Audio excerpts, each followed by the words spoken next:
Welcome to New Atlas Live. I'm Brian Berletic. Joining me as usual is Angelo Giuliano. Angelo's a little bit under the weather, so he might need to take a rest, but we'll try to get through as much of this as possible. Hello, Angelo. Today we will be talking about USAID, and we will be talking about a limited hangout, which is what this looks like it is. And we will walk everyone through it, especially people who are skeptical. Before we get started, Angela, because I have to change, the way StreamYard is set up, I'm gonna have to change this. Let's listen to the White House press secretary talk about the reason they're going after USAID. And everyone in the comment section, please let me know if you hear or cannot hear the audio. Let's listen. Through USAID over the past several years, these are some of the insane priorities that organization has been spending money on.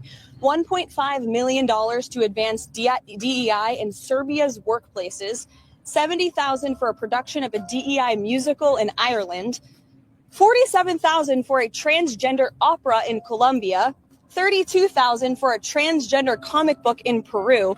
I don't know about you, but as an American taxpayer, I don't want my dollars going towards this crap, and I know the American people don't either, and that's exactly what Elon Musk has been tasked by President Trump to do, to get the fraud, waste, and abuse out of our federal.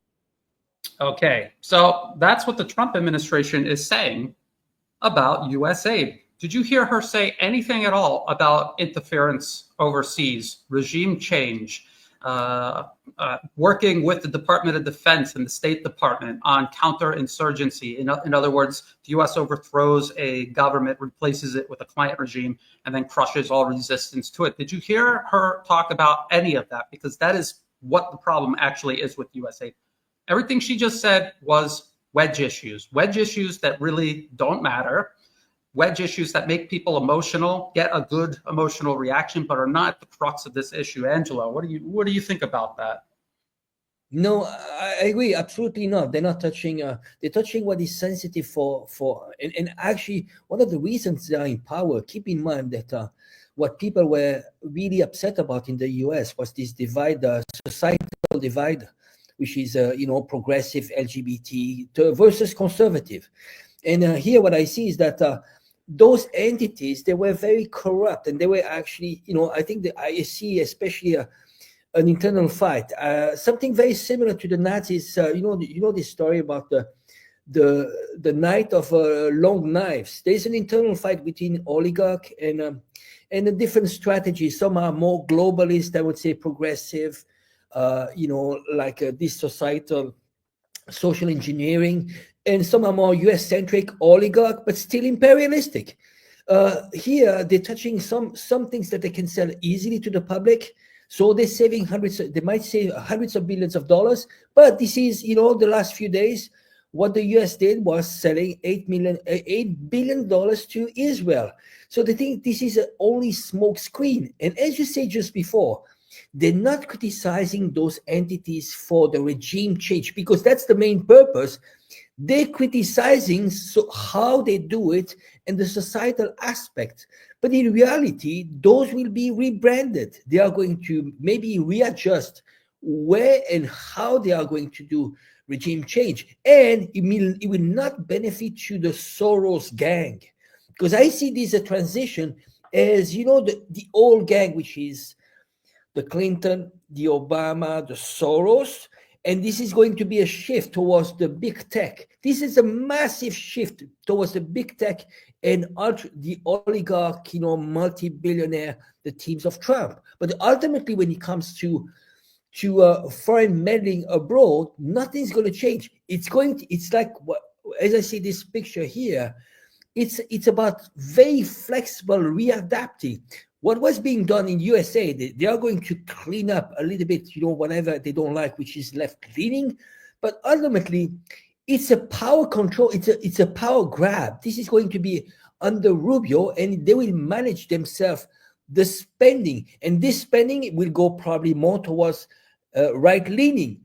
I give you an example. IRI, which is Republican leaning, they're not touching that. This is a $200 million budget, and I really doubt they will go against this. Yeah, so I'll keep my mind open to the possibility that there are competing interests within the U.S. But personally, I feel like this is what they call a limited hangout. They understand that there's growing attention and awareness around USAID, the NED, U.S. regime change abroad. People are well aware of this. Nations around the globe are increasingly becoming successful defending against it. So what they do in a limited hangout, and before I get back to this picture, Wikipedia of all sources has a very good definition of limited hangout. Get this microphone, needs to be a little bit closer here. So it is a gimmick of clandestine professionals when their veil of secrecy is shredded and they can no longer rely on phony cover story to misinform the public. They resort to admitting, sometimes even volunteering some of the truth while still managing to withhold the key and damaging facts in the case. The public, however, is usually so intrigued by the new information that it never thinks to pursue the matter further. Okay, so that is what a limited hangout is. So that you have USAID, they're wasting money, they're wasting it on all of these things.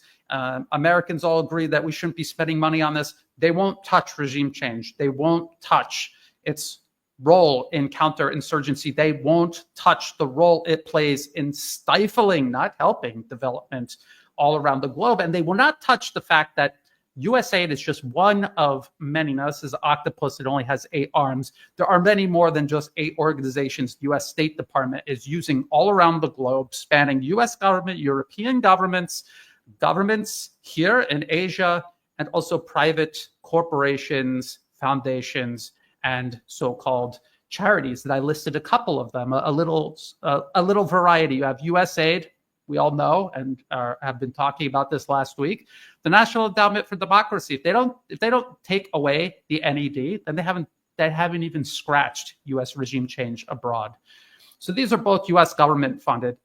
Open Society, George Soros' Open Society, works adjacent to the NED and USAID. Anywhere U.S. government money is being spent, so is Open Society. Sometimes Open Society spends money where the U.S. government can't afford to be seen involving itself in. Plausible deniability. Then you have these fake charity organizations, Team Rubicon, the Nazarene Fund, this is Glenn Beck's charity, International Rescue Committee. All 3 of these do the exact same work as USAID all around the globe.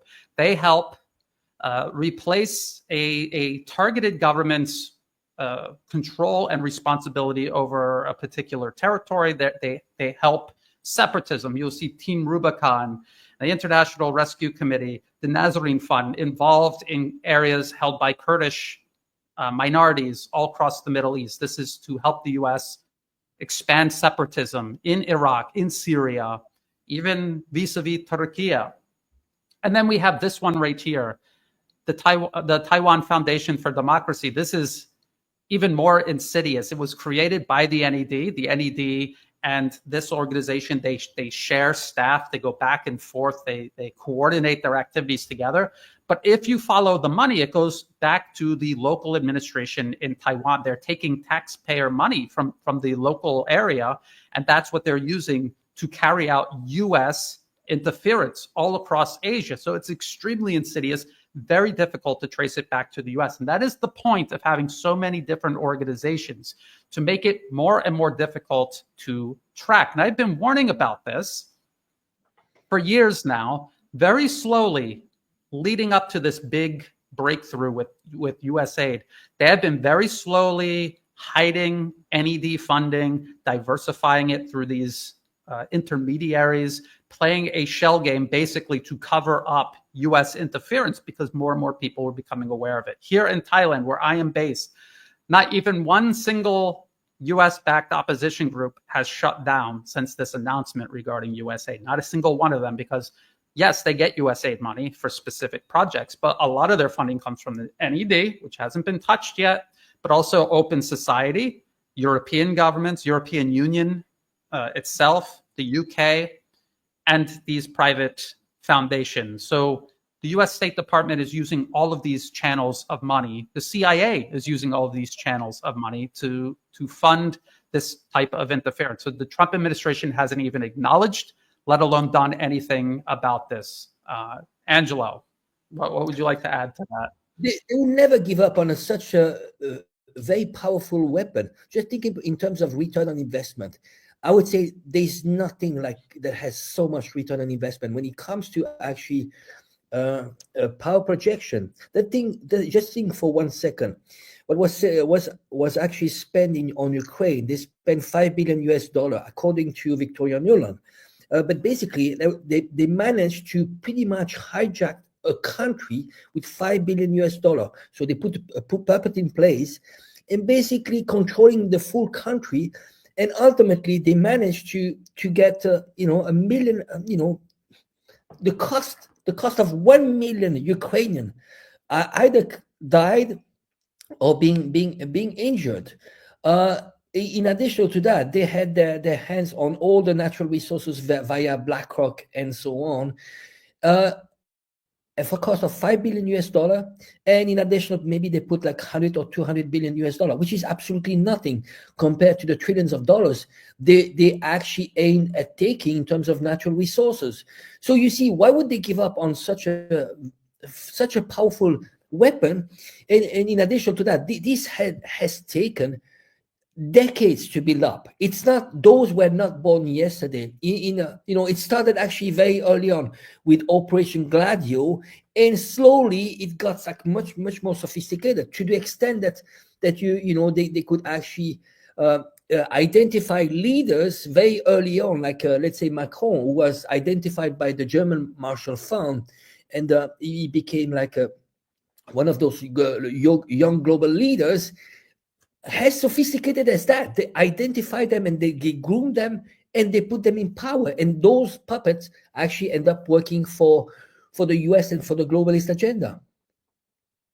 Absolutely, and that is what they have been doing. That's what they did under the first Trump administration, all throughout the Biden administration, 8 years of Obama, 8 years of Bush, and it goes on and on and on since they created these organizations. But even before that, the CIA was doing all of this. The CIA created the NED and USAID and all of these organizations specifically to help launder the money, spread it around, adapt to the realities of geopolitics at the time. It is not static. This is a system that is constantly adapting and changing to try to advance U.S. foreign policy objectives. I pointed this out many times over the last week. This is the official State Department's website. Secretary Marco Rubio appointed as acting administrator for the United States Agency of International Development, USAID. And nowhere in here is he talking about stopping U.S. interference. He's saying it is abundantly clear that significant portions of USAID funding are not aligned with the core national interests of the United States. That's it. That's all he says. He's not talking about stopping interference abroad. They're talking about wedge issues that resonate with their support base. Everything Marco Rubio, as Secretary of State, has said, everything President Trump has said in terms of their foreign policy, tells me they're going to continue confronting China, undermining China, interfering in the nations all along China's periphery. We were hearing about Trump ending the war in Ukraine in 24 hours. Now he's talking about sanctions. I mean, if you didn't tell me there was a new president, I would just think this was still Biden talking, to be honest. I don't see any change at all. It was all window dressing. I want to just very quickly show you some of these organizations. So going back to these charities, I just want to show you they do the exact same thing USAID does, and they even hijack some of the same style. So this is the Nazarene Fund, Glenn Beck's Nazarene Fund. There he is. And if you look through here, they're talking all about ISIS and what they're doing in Iraq and Syria. And so they're in there, side by side USAID, side by side with the CIA, the US military, taking over this territory that the US should not even be involved in the first place. This one, the International Rescue Committee. If you watch videos coming out of Myanmar, the conflict in Myanmar, the US is backing militants to try to overthrow the central government, overthrow the military. You will see this arrow logo side by side with USAID almost everywhere. Everywhere the US is meddling and backing the separatists and the insurgents. And then this is Team Rubicon. And I mean, if you look real quick, sometimes I think it even is like the USAID uniform. Sometimes it's hard to tell. And if you go through their annual report and you look at who's funding them, it's all these big corporations and even governments like Canada, FedEx, let's see, General Dynamics, arms industry. And then, of course, if you look at who's running Team Rubicon, it's David Petraeus is on the board of advisors, and it's all people like this. But I just thought Petraeus was the most ridiculous one out of the bunch. He's an army general and also former director of the CIA. It just doesn't get worse than that. It doesn't get more obvious than that. People just need to open their eyes and look. So no, nothing is changing. One last thing, I've been talking about this all week too. Counterinsurgency, when the US wants to take over another country, they don't just send their military in and militarily defeat opposing forces. They then also have to capture and control everything that makes up a nation state, which means electricity, water, sewage, trash collection, education. That is what the USAID was created to do. And they even admit, they even have a whole section in the counterinsurgency manual dedicated to USAID's role in US counterinsurgency operations. And they have a little diagram here. It makes it very clear. You control information, the economy, security, and what do you get? Control. You get control over a country. That's what USAID is. That's what all of these organizations are being used to achieve around the globe. U.S. political capture of targeted nations all around the globe. And one last picture, and then we could maybe change the topic or something, Angelo. This is in the U.S. government's counterinsurgency manual. They are showing a picture from when the U.S. Army conquered the Philippines. They stripped it from the Spanish, who had already colonized and squatted on the Philippines for generations. The Filipino people rose up in rebellion. They wanted independence. So the U.S. military brutally suppressed the uprising. Concentration camps, mass murder, torture, the whole bit. Everything the U.S. is infamous for doing when it goes to war with another country. This is what it did to the Philippines. And this is a picture in the counterinsurgency manual as an example of successful U.S. counterinsurgency strategy. Just in case people aren't sure, that's what all of this is actually about: subjugation and political capture. And actually, I'm going to, because people have been asking me, I'm going to put in the comment section right now a link to this counterinsurgency guide. You can read through it. It'll really open your eyes about what you really need to do to capture and control a country. And I think it'll change a lot of people's minds about, resistance, insurgency, counterinsurgency. It'll really wake them up to all that. Oh yeah, and Angela, because you were talking about the IRI, this is the International Republican Institute. First, Secretary Rubio had to quit his job at the board of directors of IRI, a National Endowment for Democracy subsidiary, to become Secretary of State. And that this was the gray zone.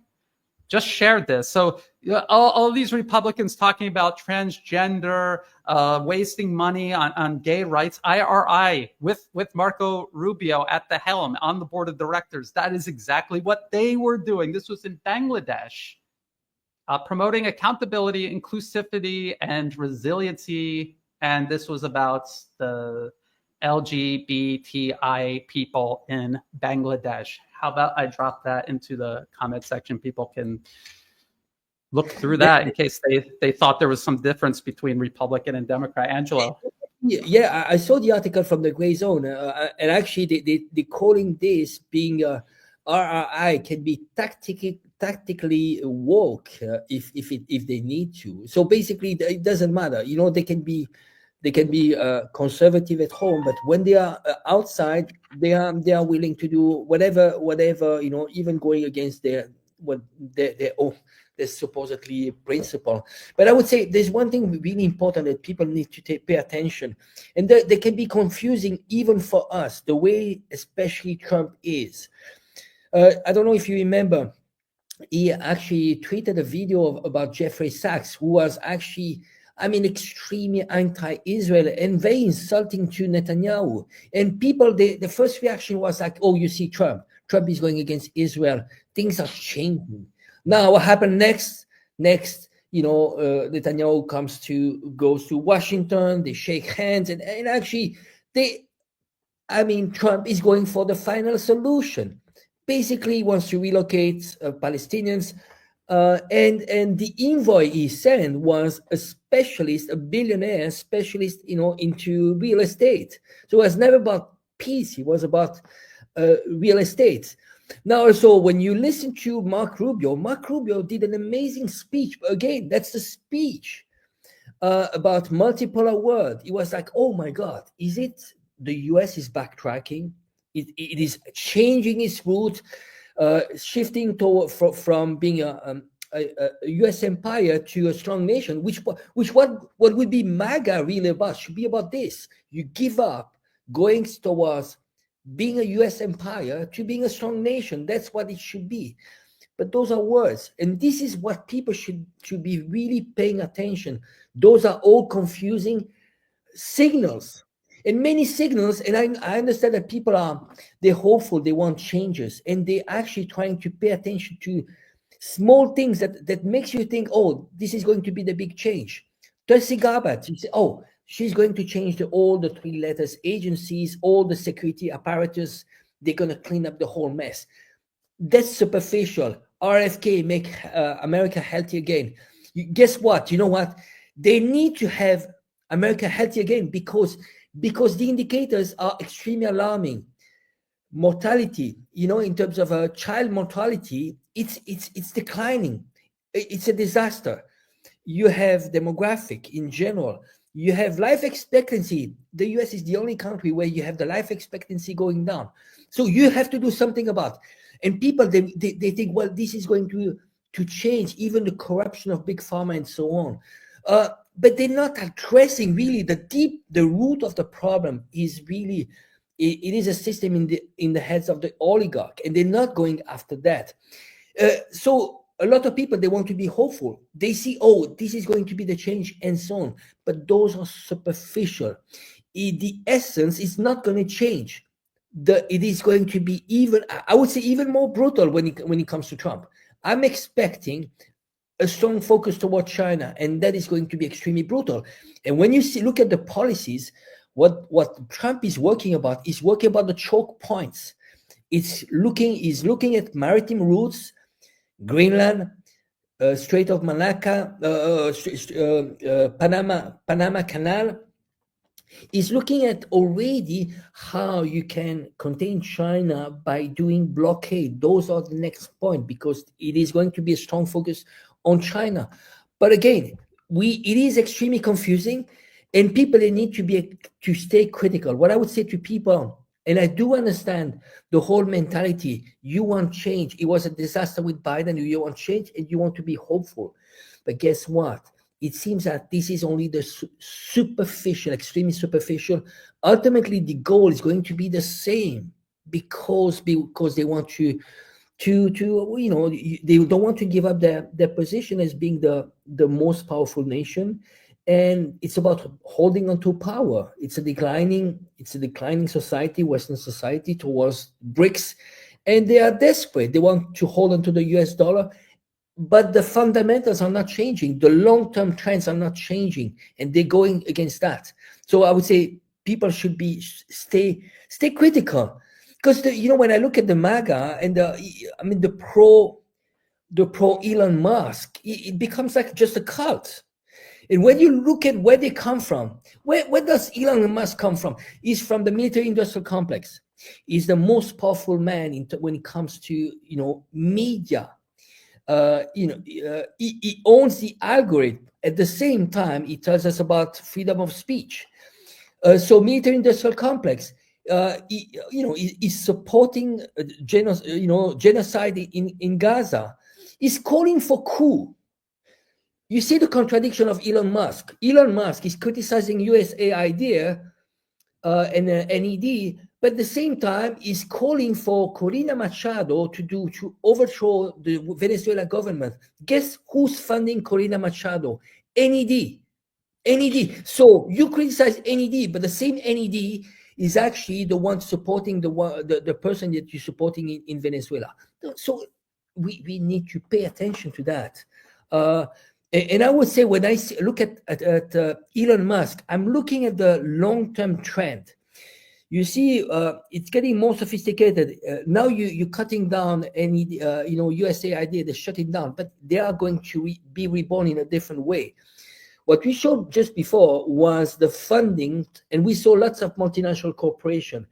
The trend is to have those multinational corporations to slowly bypass government and bypassing NGOs. They might actually fund themselves. That's the long-term trend, because ultimately who has the power are the globalist elites and the multinational corporation. So I would say just pay attention closely now, from now on. Even Coca-Cola funding some, they might be funding directly because the beneficiaries are the multinational corporation. Keep in mind, we talk about states, but ultimately it's globalist elites and multinational corporation, and they are gaining power. When you look at Elon Musk is emblematic of those new changes. Now you have one of the biggest oligarchs to be in power, and we've never seen this. He's not elected. And I do understand people that love him. I do. But they are blinded, and this becomes a cult. You're not even allowed to question that. Guess what? He's a multi-billionaire. He doesn't work for you, and he's protecting his class. They might fight each other, oligarchs and oligarchs, but what they have in common, that they have you as an enemy in common. Don't forget that. They don't work for you. So for me, it's hilarious when I see people, average Joe, cheering billionaires. It's hilarious. It's hilarious. Oh, you made a lot of good points there, Angelo. Where to begin? Where to go next? Well, I see a lot of people telling me, Brian, you should listen to this guy. You should listen to that guy. And before you suggest I listen to some other guy, ask yourself a very important question. Is it because they make a more compelling argument? Or is it because they're telling you something you want to hear, and I am telling you something you don't want to hear? I saw someone in the comment section say it's simplistic to say that Trump is part of the Uniparty. He's a billionaire. He's a Republican. So that's one of the two parties in the Uniparty. And during his first administration, he perpetuated literally every single policy that he inherited from the Obama administration, which wasn't really Obama making these policies. It's unelected corporations.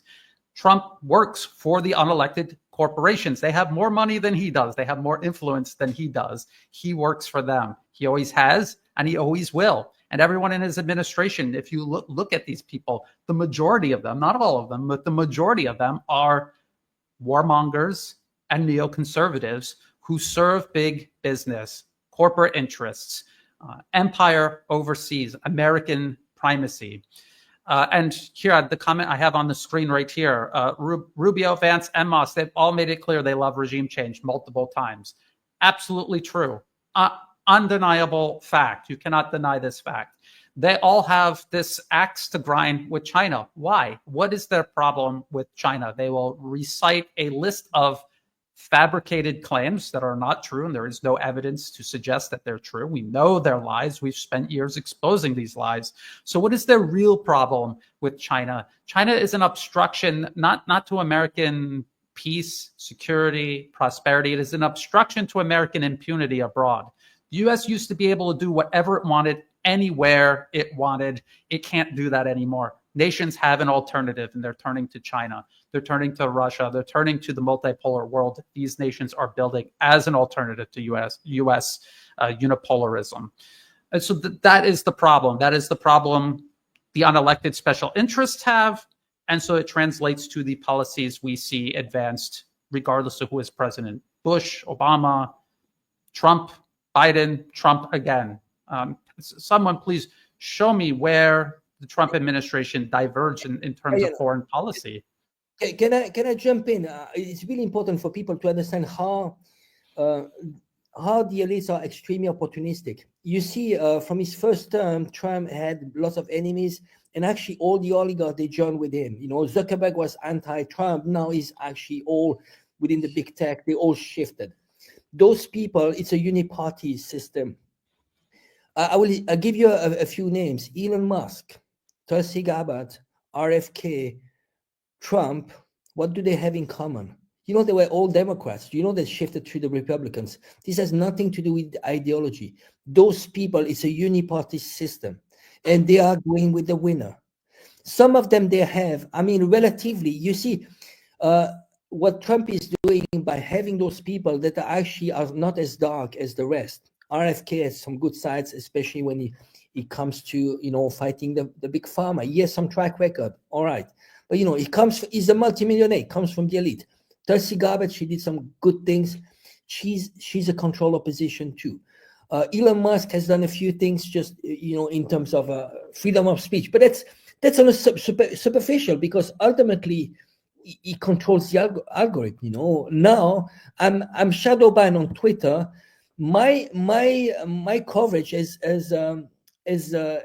been going down by 95%. So divided by 20. What is it about freedom of speech? No. So you see what they have in common. When you have all those people all joining with Trump, Trump actually is getting overwhelming a lot of power right now because they are opportunistic. They join with the one that is winning. And I would say what is dangerous, even though I welcome the change because it couldn't be worse than Biden. Now I would say what is dangerous is that he has overwhelming power. And I kind of sound actually mainstream media pro-Biden when I sound like this, but it's not like this. It's not, and people need to pay attention. It's not because you criticize Trump that you are from the other side. This is the oversimplistic, you know, attitude. And it's like, it makes me think that people, it's a cult thing. You are against one, you know, you have to be for the other one. When actually what we are doing is exposing a completely corrupt system, which is damaging America and damaging the world in general. Because ultimately, the biggest enemy of America is the oligarch, is the elites. That's the bigger enemy. And it was never about Russia and China. Because it's a system of control. It's about dividing people. You know, they kept dividing them to give them an illusion of free choice. That's how democracy has become a system of control. So again, you know, so this is why people, they need to be, you know, we have to be careful when we use the term left and right, Democrats and Republicans, because ultimately it's the same. You see how those four people, they shifted from the Democrats to the Republicans. Even Trump himself, Trump was Democrat. He's been all his life Democrat. He just shifted in the last 10 years to be a Republican. Yeah. Well, what I think is important for people to do is ignore the rhetoric. Stop falling into these narratives, this theater that takes place within American domestic politics. Because if you can do that, and you just look at the facts, you look at where American money is flowing, what the military is doing. The military is either intervening somewhere or they're preparing to go fight a war or intervene somewhere. Look at the fake NGOs, the army of fake NGOs the U.S. funds all around the globe. Watch them. What are they doing? I look at all of these things. This is what I've spent years reporting on. And I'm telling you that from one president to the next, literally nothing changes. It is the same plan no matter what. The only thing that changes is the rhetoric they use to sell it to the American people. We hear people talking about the tariffs, and I know I've talked about this, and I'm repeating myself. People are talking about the tariffs. It's America first. It's about making America great again. But as soon as Biden got into office, he kept every single tariff the Trump administration put in place, and then they began expanding them. And it's not because Biden is secretly MAGA or an American first candidate.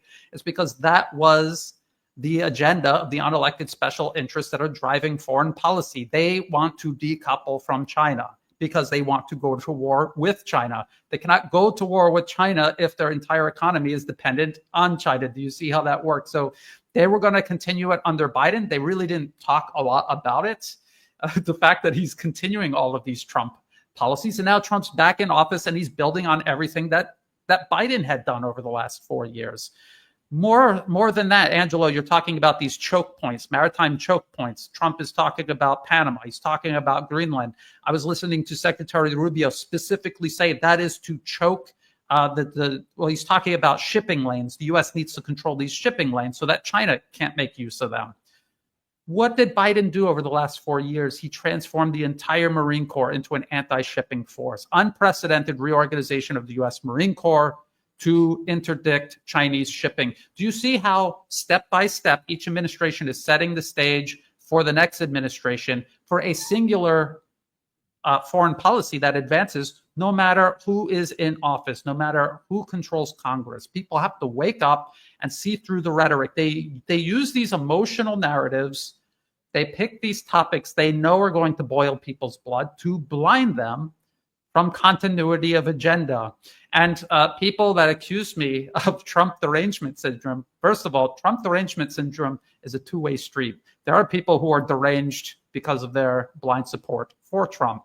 Also, they must have missed the last 4 years where we were just as critical of the Biden administration as we had been the Trump administration previously, and as critical as we are of the Trump administration now, because again, it goes back to the corporations. We're not even really talking about President Biden or President Trump, except because that is what people are obsessively focused on at the moment. We look at the corporate funded think tanks, and I will explain this again, how this works. The corporations drive foreign policy. The think tanks is where they arrive at consensus, because there's many corporations, many shareholders, boards of directors. They need consensus, and it takes the shape of these foreign policy papers. The papers are taken by lawyers, turned into bills, handed to lobbyists who bring them to Washington to get signed off by people on both sides. In Washington, Republican or Democrat, they do not read the bills. Someone from the think tank explains it to them, and then they sign it. And then the corporate media sells this bill, this agenda, these policies to the American people to convince them that somehow it's in their best interest. That is how foreign policy works. It's not an idea popping up in Trump's head or Biden's head, especially Biden. That's obvious. Was no idea was coming out of his head at all. It's from these think tanks. So we have to keep that in mind when you see them go after USAID. And I heard Elon Musk mention the National Endowment for Democracy, but are they really going to go after the NED? Like I said, every single organization that the U.S. is backing here in Thailand to undermine Thai sovereignty, to drive a wedge between Thailand and China, they're still in operation. Not even one of them has shuttered their doors. I would love to wake up and all of them be out of business, but that just isn't what has happened. And so people back in America, Westerners, can see this, see USAID dismantled, and they could say, see, he made a promise, he kept the promise, I'm happy, he's great, he's doing what he said, and then they can go back to sleep for 4 years like they did during his first administration. I am on the receiving end of U.S. interference here in Asia. So are you, Angelo. And there's a lot of people out there who are on the receiving end, and they see no difference between a Republican or Democratic president, Trump, Biden, Obama. They see no difference. They see the interference every year, year by year, no matter what, and they want it to stop. And so that is where the real battle lines are drawn. All of this rhetoric and the left and right and all these wedge issues, this is just theater to distract people from this fact. Let me see. Angela, feel free to jump in. There's obviously something else I wanted.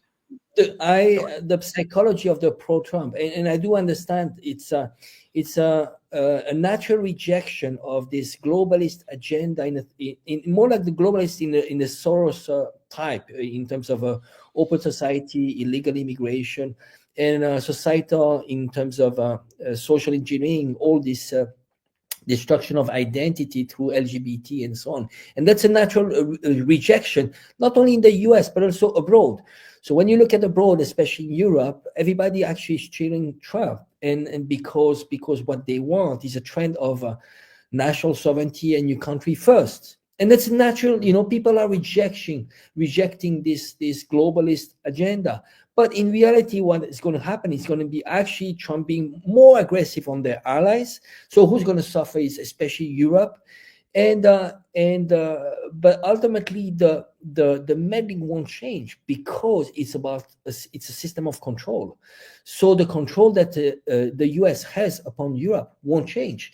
Sovereignty will not come back to Europe anytime soon.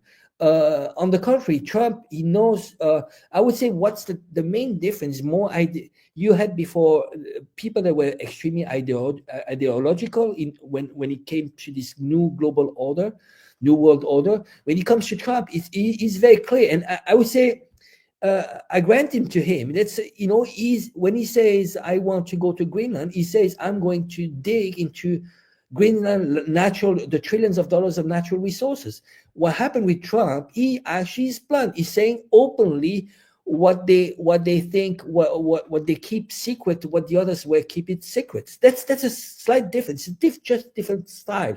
And what people like is being, you know, he used the language of average Joe, being blunt. He's completely direct, and that's what people can relate to. And I personally prefer people like Trump in terms of personality. What I mean by personality, he's going to tell you what, you know, I mean, forgive me the language, but one is going to rape you with Vaseline and the other one without Vaseline. And Trump is without Vaseline, you know, it's without lubricant. That's the difference. Sorry for the language, but that's how he is. He's blunt. And people like the rough guy that, you know, that looks like a Rambo, and is, you know, like, and it has a physical presence. That's the difference. So people can relate more to Trump than to Biden, that is completely disconnected from the masses. I think we should stick to sea animal analogies. If you can. No, it's okay. It's okay. It's after hours here, at least. So this is, you know, this is what the real issue is. We have to make sure that, like, if you want to believe that everything is changing for the better, you need to objectively look and see if that is what's happening, instead of picking and choosing what you want to hear and see, ignoring everything else, and then just drawing a predetermined conclusion you already wanted to draw in the first place, which is your guy that you liked and supported is doing what he said, and he's making America great again. Make sure you are looking at absolutely everything and asking difficult questions. Challenge yourself. Follow the truth wherever it takes you, no matter how uncomfortable it makes you, or else you're just as delusional as, say, a Biden or an Obama supporter, or these people who still think Ukraine is going to win the proxy war against Russia. You're just another person like that, and that's not going to help us out at all. I mean, at the end of the day, I think we all share the common ground. We want to see American empire, and we want to see America assume a constructive role on the global stage, along with all these other nations, rather than trying to impose itself on all of nations. I think left or right, I think everybody can pretty much agree on that. I think, you know, we see these wars, which this is what's odd though. We see these wars when it's Biden's war, all the Republicans are against it. And then when their guy is in and it's their war, they'll at least just be quiet about it, if not support it. And the Democrats and the people leaning left, they all do the exact same thing too. I remember it very clearly. All the Democrats swore they were going to end all of Bush's wars. Obama got into office. Everyone's like, okay, this is it. We're going to stop the war in Iraq. We're going to get out of Afghanistan. And instead, he expanded all of the wars and started new wars. So, I mean, like, how many times does this have to happen? How many times do we have to go through this? Because I'm frankly frustrated and I'm exhausted, because every 4 to 8 years we go through this, and we warn people in the very beginning, nothing is going to change. This guy is going to do exactly what the last guy did. Doesn't even matter who we're talking about. And in the end, it always ends up being true. I warned people before Trump stepped foot in office the first time that he wasn't going to change anything. And he didn't change anything. Nothing changed. He advanced every single foreign policy objective he inherited from the Obama administration. He took the war or the conflict in Ukraine and he made it worse. He started arming Ukraine, almost certainly convincing Russia that they needed to act and intervene through the special military operation. He continued encircling and encroaching upon China here in Asia Pacific. He made the situation in the Middle East worse. People said he didn't start any new wars. Well, he promised to end all the wars. He ended 0 of those wars. And in the Middle East, he tried to start new wars with Iran. He had a top general assassinated, and it was Iran who avoided war with the US, not the other way around. And now he is telling you, Secretary Rubio, he's telling you that they're going to do this again, that they are setting up to do this again. A couple of things that I find troubling, Angela. I don't know if you have any comments on this. What is it? Peace through strength. Peace through strength. When I think of peace through strength, I think of some guy who like body builds, and when he goes out, he's huge, and nobody, he just walks around does his business. And nobody wants to fight with this guy because he's huge. He's like a mountain of muscles. Nobody wants to fight this guy, so they leave him alone. And he has a very peaceful life because nobody wants to fight with him. So peace through strength, that's what I think of. People are talking about the U.S. right now, and including the Trump administration, but I would say also the Biden, Obama, Bush administrations before, is more like a lunatic with a bloody machete screaming and running around covered in blood out in public, and people are just running away. That is not peace through strength. That is coercion through terrorism. You're threatening everybody. You're scaring everybody. There's a huge difference between the two, and I think people have got it very confused what the Trump administration is describing and what Trump supporters are, because they don't want to admit that this administration is going to continue all of these wars. And they're just saying, well, no, they're not. He's not warmongering. It's just peace through strength. No, it is warmongering. It is threatening. It's coercion. It is terrorism. When you threaten to use violence to get what you want, that is the literal definition of terrorism. Angela, what do you think about this? Do you have any thoughts on this? Well, what is worrying is that in terms of, especially when he's going after allies, keep in mind there's lots of allies that actually are in a gray area that are looking towards BRICS as an alternative to hedge their bets. And when you see Trump being so aggressive with his own allies, that's the risk that they have. So when you have those artificial unities like the EU is just an artificial construction, should not exist. It's an anomaly. Was imposed upon the European nations by the CIA and the US. Well, you have countries that actually you see like dissents. You have Slovakia, you have Fico, you have Orban in Hungary, and just imagine if one was to take the step either to exit the EU, that would actually could potentially trigger the dismantling of the EU, and would be a division, but actually, or maybe looking at towards BRICS. You see Hungary being part of the Belt and Road Initiative, having cooperation. Hungary is the typical example where they're taking advantage of both sides. They are in the EU and NATO, and yet they are working closely with Russia and China because they're showing that you can take advantage of both worlds. You don't need to side. You don't need to, this is a multipolar world. So sowing divisions, that's what Trump is doing within his own camp. And that actually might accelerate the multipolar world and might accelerate what makes the US strong is the US dollar hegemony. So that is extremely dangerous. You see, normally you should work wisely using the sticks and the carrots. What Trump is doing is using the sticks, but with his neighbors. Will you do that with Canada, with Mexico? And he's acting like a thug. He's acting like a mafia guy in the street and threatening people. And it might work 1-2 times, not because it's working now with Mexico. And sometimes actually it's just show. You see what he did with Colombia, how many actually were in the flight going to Colombia? Maybe just the hundreds, but it was actually masking. It was smoke screen for a problem that is related to millions of illegal immigrants. Hundreds of people doesn't make any difference, but it's just marketing is just a matter of face.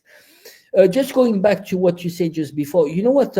You and I, we are from the same generation that actually we lived the Obama moment. Remember, Obama was the same as now. He was bringing some hopes. Obama was the very few, was if not the only one that voted against Iraqi war.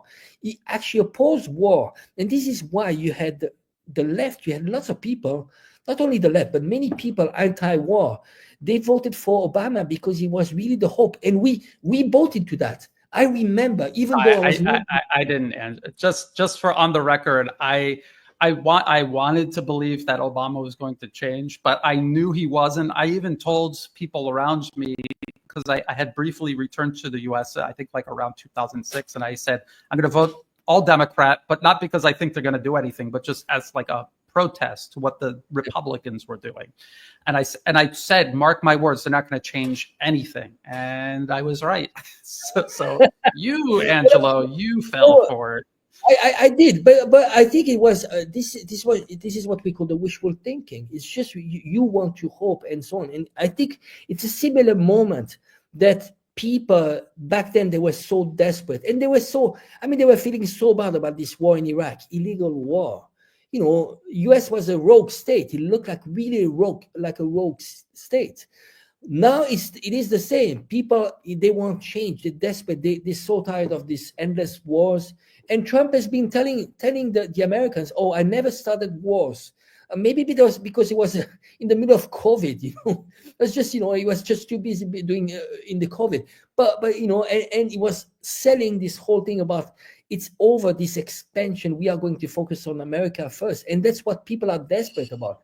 But ultimately, it's not going to change much. And it's not a few $1 million that they're saving here and there, while they're still spending billions of dollars on Israel, for example. Yes, absolutely. I had just had a comment on the screen before about when we talk about left and right, we're talking about the theater that is American politics. There's no real left in American politics. Don't believe in that. I assume everyone knows that, but I shouldn't assume that. So because we the name into that, but actually it has absolutely no meaning whatsoever. I suggest people really, whenever you adopt, whenever you put yourself into a box, you say, I am this. This is the most dangerous things to do. It is about really like focusing on what is the main purpose of the masses.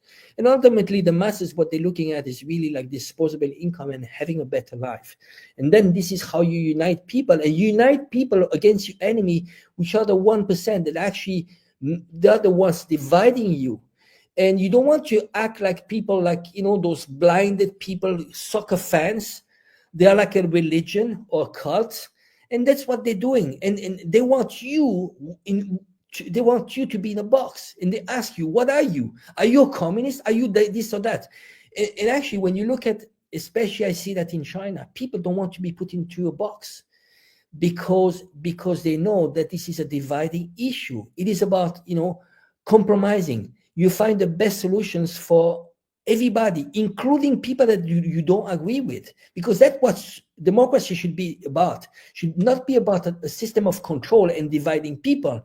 It should be about, even though you have the majority, you have over 51%, but you should always work for the 100%. When in reality, what we have in the West is a system where the rule of the games are controlled and written by the 1%, and they make sure that the 99% are divided constantly because I'm from that team or I'm from that team. Because people put themselves into boxes. Oh, I'm Democrats. And ultimately, what do you see? You see people from the same class fighting each other, and the 1% are watching, and they must be laughing. They must be laughing because the system of divide and control is working. All right, this comment right here. what if Trump had lost in 2016? Literally everything would have happened the exact same way. Clinton obviously would have started arming Ukraine. As a matter of fact, I think they were like, well, it doesn't make, the narrative, because you have to remember, this is like professional wrestling. And Trump literally used to participate in professional wrestling, used to perform as part of the theater that is professional wrestling. If you don't know, professional wrestling is scripted, and they are professional athletes, but they are entertainers. They are not actually competing. And so it's all scripted. It's like a soap opera with sweaty guys fighting in a ring. And they're probably asking themselves, it doesn't really make sense for Trump because he's supposed to come in and be opposed to all of everything that Obama did and the whole thing in Ukraine. But we need to start arming Ukraine. We have to. This is the time to do it. And so he just did it anyway. And I think they did stuff like that under Biden. They said Trump is the tariff guy, but we need more tariffs. And Biden is in office, so just do tariffs. Who cares? No one's even going to notice. If the media doesn't report it and make a big deal out of it, it's not going to be a big deal. So people have to keep that in mind. No fly zones over Syria and Ukraine. No, that was never a possibility. They couldn't do that. That was impossible. So that's why it would never have happened. We have a surprise guest. Hello, Rashid from the Red Pill Diaries. I've been on his show twice. Let me get this comment Rashid. on the screen. Hello, how are you doing? I'm doing pretty good. Thank you. All right. Yes, sure. And at the end of the show, I will put Rashid's information in the video description below. And check out his channel. He does great work. He has a tiny channel, but he does incredible work. And I love my conversations with him. He's another person and a rarity, someone that can see through the fake left, fake right narratives and actually try to figure out what is really going on. So today we were talking about USAID. We were worried that this is a limited hangout. They're admitting to this. They're pretending to address it, and they're sweeping USAID under the carpet. But they have a new, shiny, bigger, more dangerous one out back that just rolled in, and they're setting it up and getting it ready. What do you think is going on? My personal opinion on this is everybody already knew that USAID was used for these things that they announced. I think that it was put out there as if they were going after it to mask their true intentions. And what I mean by that is that the United States needed geopolitical capital. And because they were losing friends, they were losing support, they were losing in every area when it comes to China, Russia, Iran, or whatever. And I believe that this was to show some type of goodwill to get a little bit of that geopolitical capital back so that they could just mask, bring it under the State Department, rename it, and then go do it again and redirect some of the funds to their much needed program for the pivot to Asia. Because remember, there was a report that came out years ago saying that the United States had 12 to 18 months to contain China. And we've approached that 18th month, or we've passed it. And so I think that they're trying to work out a deal with Russia because they believe that they can manage Russia. So, and then they'll double back on Russia. But they need to prevent China's breakout capacity because China has the largest army. It has the largest navy. I think they said in 2026 or 2027, it will have the largest air force. And I believe that panic has set into the powers that be, and they allowed Trump into office because they believe that they can manage him. And he is how would I say, he's a red herring or something. He is a person that he's one side of the same coin as Biden, but the powers that be needed him there to pretend as though he's against the system in order to buy more political capital so that they can move towards China, the eventual goal, because if they cannot contain China, that's it for American primacy. Someone said orange herring. Excellent. Never read I love it. I love it. How Yes. you put it, Rashid. Really, really great point. I think I like the whole thing about gaining political capital. That's what they're doing. This is why actually we are facing even close people that are very close to us. They actually cover geopolitics. They are aware of this multipolar world, the shift, but they're buying to the Trump thing. And he's gaining political capital on the other side, and that means that is working somehow. Mm-hmm. Also, think about this. Americans are upset. They're like every day they wake up, and I still have family in America, and they still tell me what's going on. And they're talking about cost of living, which is getting worse. Doesn't matter if it's Trump or Biden or whoever. It just gets worse and worse and worse. Healthcare is worse and worse and worse. Everything. The infrastructure is rotting out from under everybody. And they're angry. They're getting angry. So what do you do when you have a 300 million angry people? You need to buy time. You need to placate them. You need to throw them a bone. And my older brother, who is very in tune with everything that is going on as well, and we have long conversations about all of this. And he's a truck driver in the U.S., so he knows what it's like to live and work in America among the American people. And he said, it's just to let off some pressure. That's what it's about. It's about releasing pressure from a certain section of the population, and then they'll get the other section, let them let off some steam so that they can manage it and kick the can down the road, because I don't think they really have a plan. I think it's running away. It's unsustainable. They don't have a solution for. They're not going to contain China. Does anyone think they're going to contain China? I don't think that they can kick the can down the road too much longer. We're looking at an on-book debt of 37 trillion. I did a show where I showed 10 years ago or 12 years ago, the U.S. debt was $222 trillion. I did a show with Gregory Mannarino, and he was saying that, and this was last year, he was saying that the United States and the debt market was roughly $5 quadrillion. Quadrillion. The debt market was $5 quadrillion. How can you kick the can further down the road when the economics of it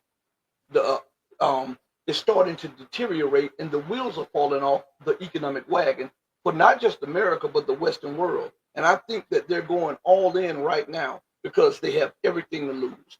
So you see Europe making decisions that everybody says, why would Europe do this? They're destroying themselves. Well, you have to look at the economics and the politics.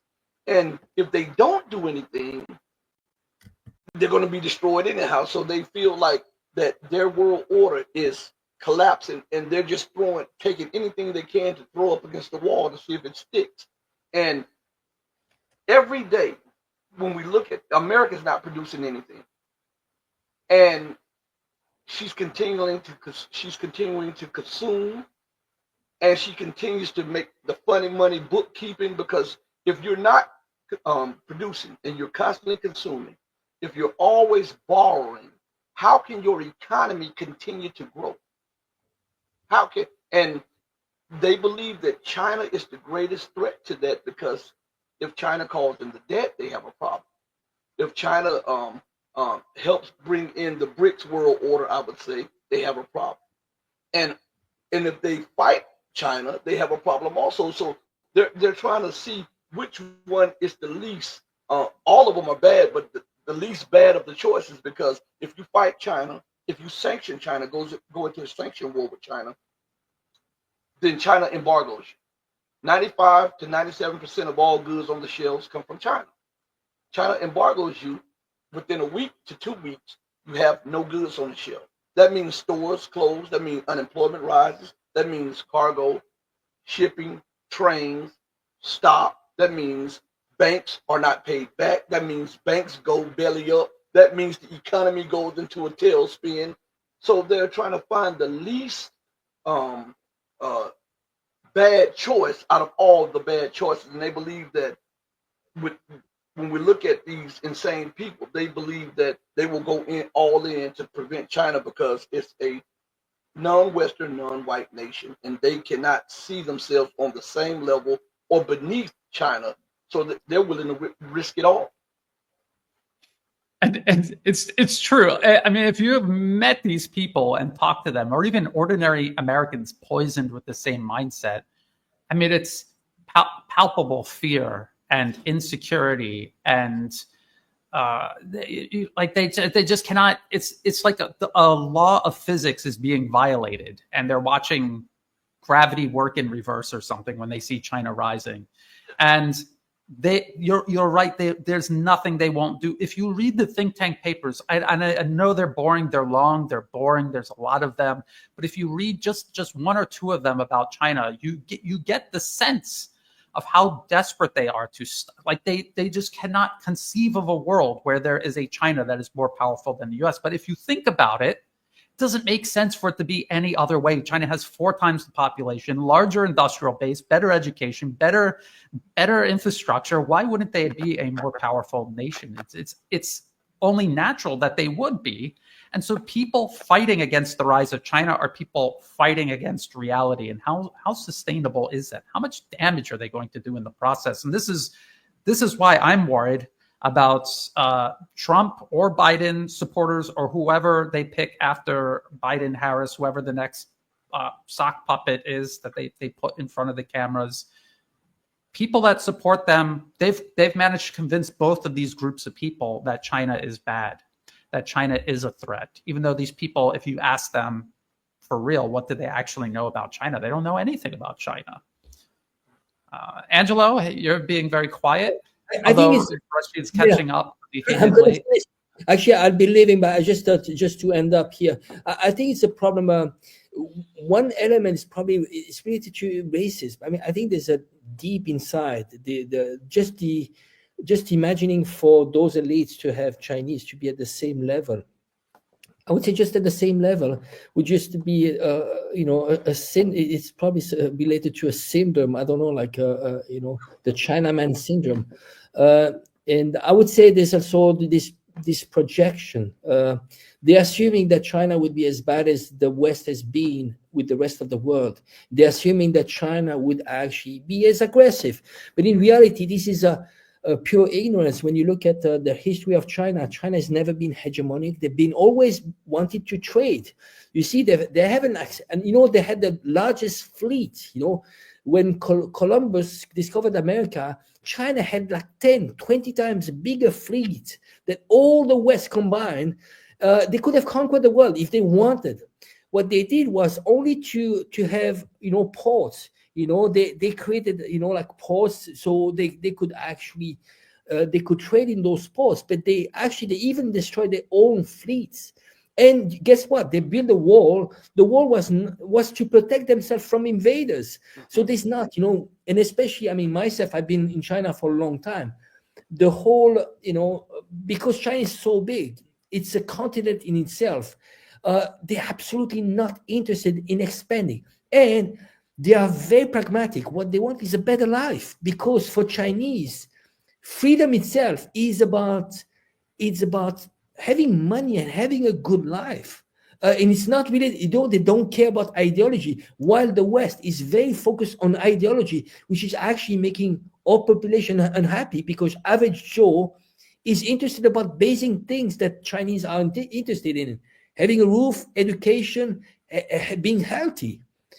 I'm just gonna leave here, but it's been a great pleasure. Rashid, nice to have you on the show. Brian, I'll be leaving, and let's meet again next week, right? All right. Sure. I hope you feel better next week, Angela. Yeah, take a rest. Thank you, guys. Thank you. Be safe and blessed. Well, all right. Just 1 second, because I see a lot of people asking this question.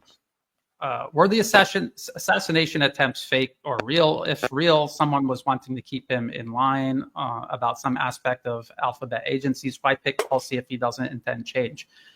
I mean, I don't know. America is coming apart. is kind of losing its mind as a nation. And so can you rule out that it wasn't just some random lunatic, and it wasn't just a Secret Service that is just incompetent or even malicious, because, these organizations are made up of real people who watch the news like everybody else, and maybe they're not so right in their head. Americans in general are increasingly unwell in that regard. And why pick Tulsi Gabbard? Why pick RFK Jr.? Because you can't just pick all neocons, or someone is going to know something is up. Now, he said he was going to change all of these things. You would have thought he would have picked a dream team of people that are actually known for changing things, and not a bunch of neocon warmongers. But he picked these people anyway. And then and then in the minority are these people used for window dressing. Do you think differently, Rashid? Do you have any other insight on that?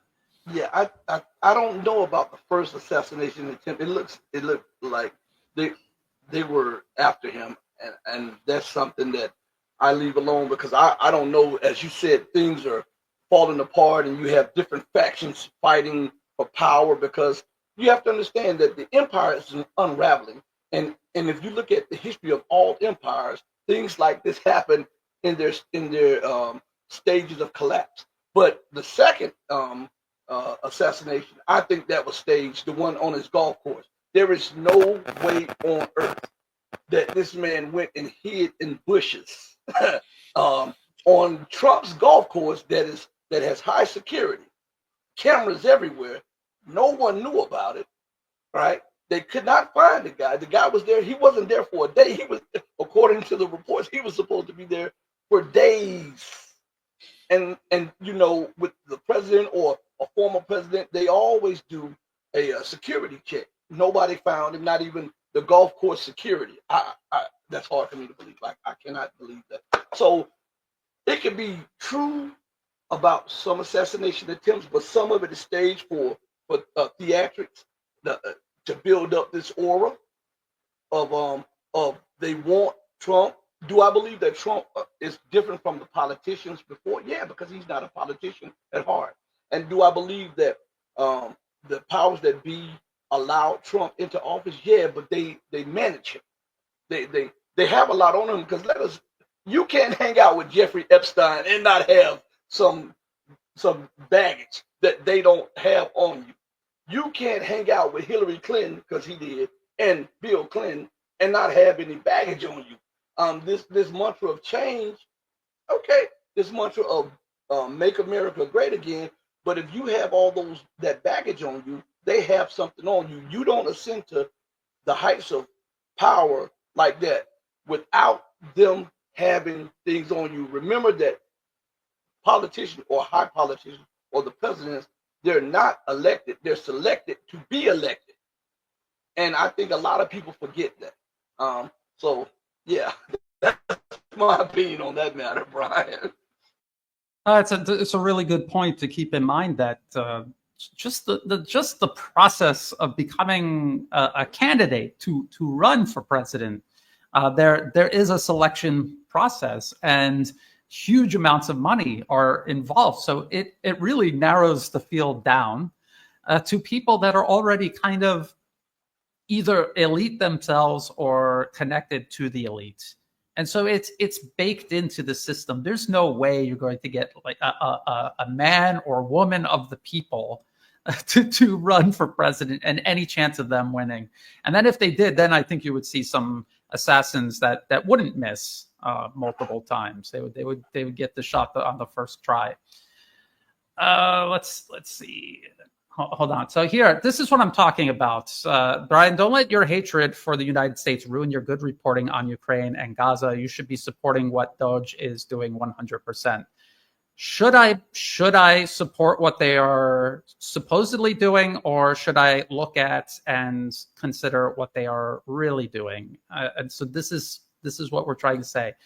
You pick out USAID, and then you pick the most insignificant things USAID was doing around the globe. Corruption, yes. Impropriety, yes. Wasting money, yes. But are these the worst things USAID was doing around the globe? No, not even close. They haven't even touched it. They haven't even come in the same room as the regime change, the stifling of development, its role in counterinsurgency, for decades. They haven't touched that. Why not? Why aren't they talking about that? Why are they talking about DEI and transgender art performances? Why aren't they talking about regime change? Why isn't that the conversation? And then what people like this attacking me, and I understand why they're angry and they're attacking me. It's because they want to believe this is true. And I always say hope is the first step on the road to disappointment. Hope is an emotion. Hope is not rational. You need to look at what is really happening and accept it. You cannot just we should just all get on board with Doge and what they're doing. No, you shouldn't get on board with anything. You should question everything and think about everything. What do you think about Doge? I don't even know if I'm saying that correctly. I just think it's a head fake. I believe it's a head fake, and all one has to do is look to what's going on right now. If we look at what Trump was stating and what Chief Kellogg was stating prior to the election, they are now doing it in a roundabout. Trump said that he would end the war immediately. He would stop this madness that Biden has put us on the road to World War III. And then they come out and say, the best thing is sanctioning Russia. Well, that's what his predecessor was doing. And then he said that he would stop the inflow of weapons. But people must remember that the weapons flow started with Obama. And then Trump, on his first term, amplified it, and he upped the funding for the training of Ukrainian Nazis. Let's not forget that. So when he's come back into office now, he did not stop the procurement of weapons by Ukraine from the United States. He's not stopping it, even though it was initiated by, in his last days, by the so-called Biden administration. You have to look at what is actually happening, not what comes out of their mouths. Because if you just look, listen to what they're saying, they can. Man, these are politicians. They can talk. I mean, they can sell you a bridge. You know. So I see that. Oh, and by the way, back to Doge for a second.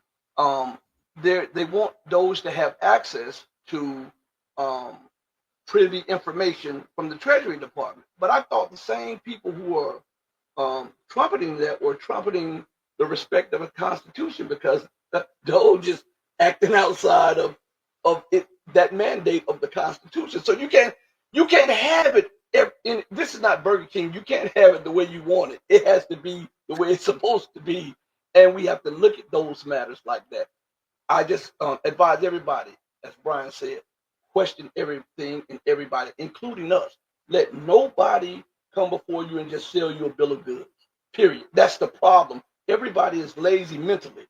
Nobody, when they have this thing in their mind about this person and they fall in love with I call them the sirens. You know how sirens mesmerize people.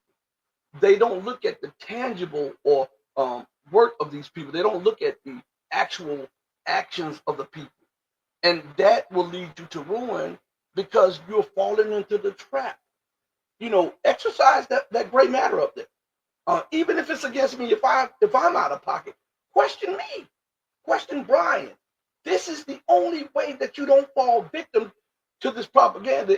And I think that most of the viewers on YouTube, period, they fall for the propaganda. They don't understand that the United States is the master of what I call tricknology.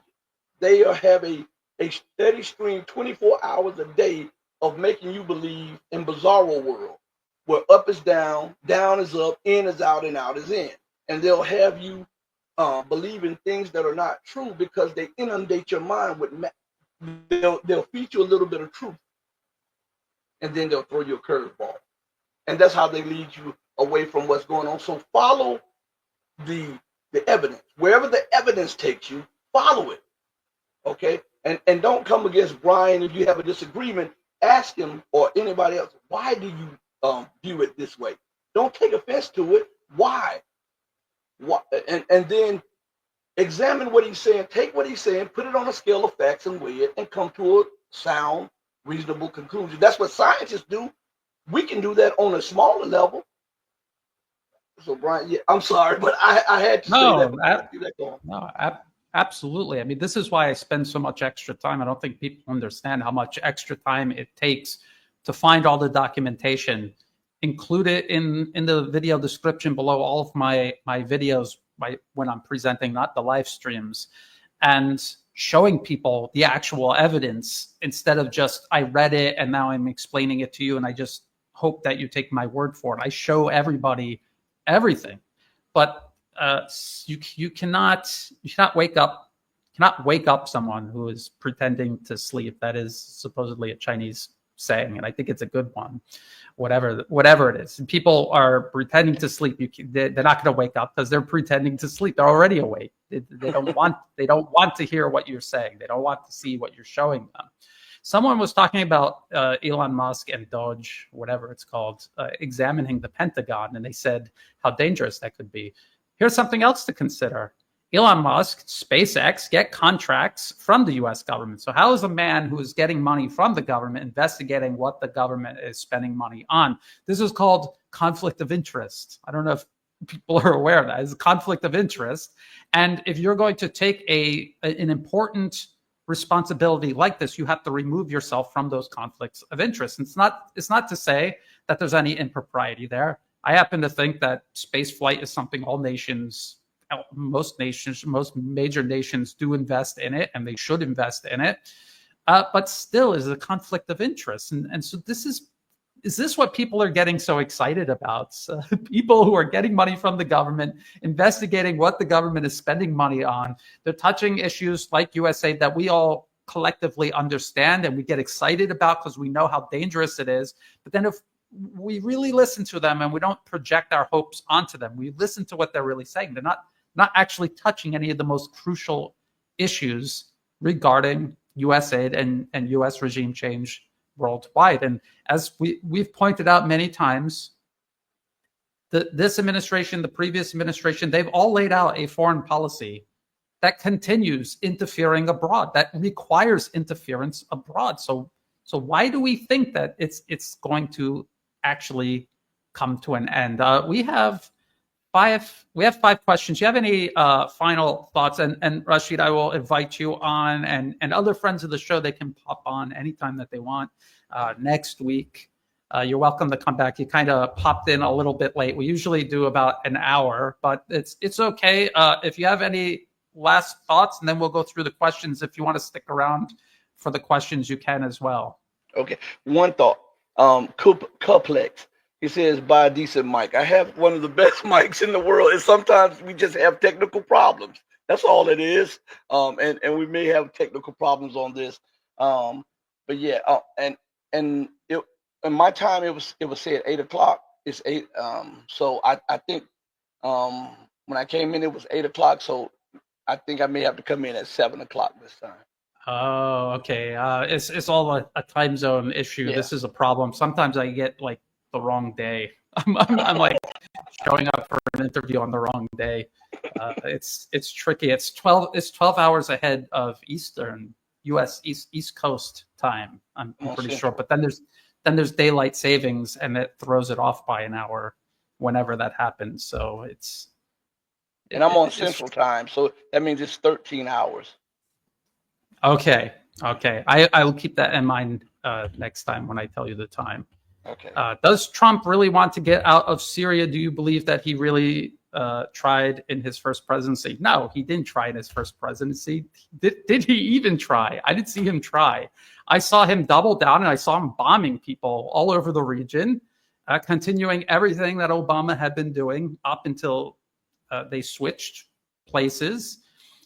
And then he left it in a perfect position for Biden to finish off Syria and further isolate Iran. So no, I don't think he was serious then. If the U.S. gets out of Syria, it's going to be because they're done with Syria. They've completely destroyed it. Their proxies are now running it. What do they need to stay there for? They're just targets there now, because the next move is going to be war with Iran itself. So if you have a bunch of U.S. troops sitting there, vulnerable, right there, you know, what is the purpose of keeping them there? So I think keep an eye on that. They're not leaving listen to Trump on Israel and Gaza. Does that sound like a man who's interested in ending U.S. interference in the Middle East? No, obviously not. So if they leave Syria, it's for a reason, to advance their agenda in the region, not leave the region in peace once and for all. What do you think about that, Rashid?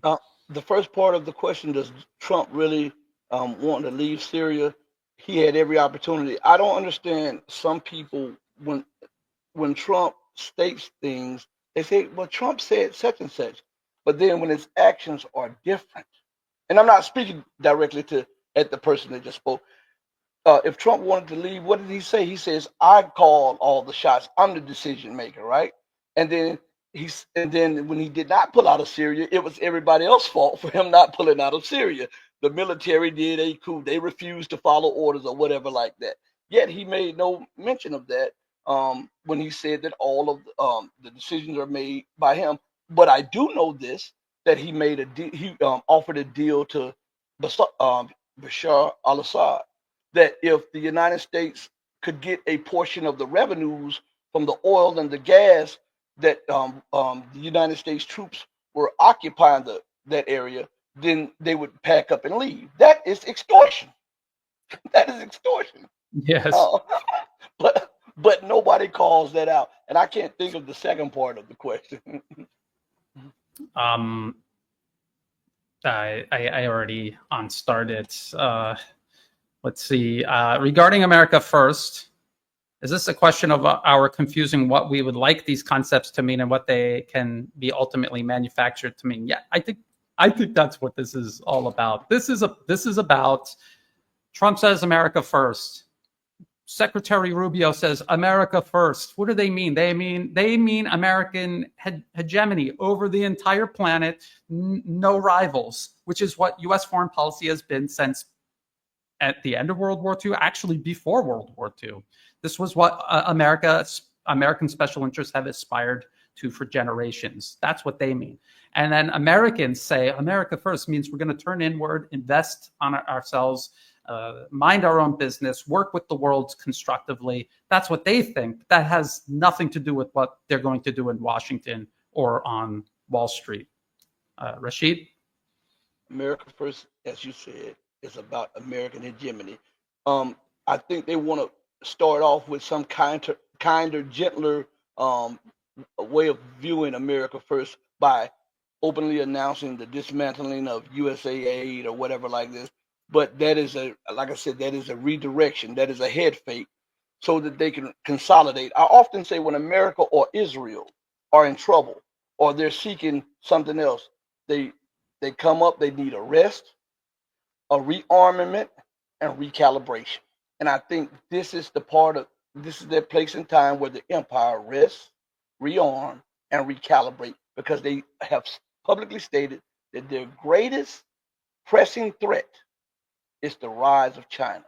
And they thought that they could fight the war in Ukraine and the war in the Middle East and also fight against China. And they're realizing the limits of American power. And so they have to build up capital, geopolitical capital, to keep nations at bay while they go and focus on the nation that they want. Remember that they don't believe that Russia can beat them militarily. So now they're saying, okay, we can deal with Russia. Let's just get a deal. Let's get some type of deal so that we can focus what little weapons that we have against China. And people don't realize that if Russia's military industrial complex has beaten the entire West, what do you think China's military industrial complex is when it dwarfs what Russia can do in production or whatever like that? So Brian, I just think that this is a head fake, and I believe that their goal is to get at China, because China is the greatest threat economically. They've already surpassed the United States economically. Technologically, you see the supercomputers. As a matter of fact, China did quantum teleportation. I was reading that in one of the science journals. China has some of the fastest supercomputers, and then with this deep deep sea. Yeah. Deep sea. This Yeah. and on top of that, remember that the deep sea comes on the back of China flying 2 6th-generation warplanes. 2. And this has those people in power very nervous. They see that they've fallen behind, but they didn't know how far behind that they've fallen until the deep sea and the 2 6th-generation warplanes. So I think this is a Hail Mary for the United States to move against China. You said recalibrate, and that reminds me of. Does anyone remember? It's the Obama administration, and Hillary Clinton was Secretary of State, and they did the reset with Russia. Do you remember that? And they had the physical button, and they spelled reset in Russian wrong. And she was with Foreign Minister Lavrov, and again, people were like, "Oh, see, we're going to make friends with the Russians. Everything's going to be great." And as they were doing that, they were planning to overthrow the government of Ukraine and replace it with a hostile client regime to start proxy war with Russia.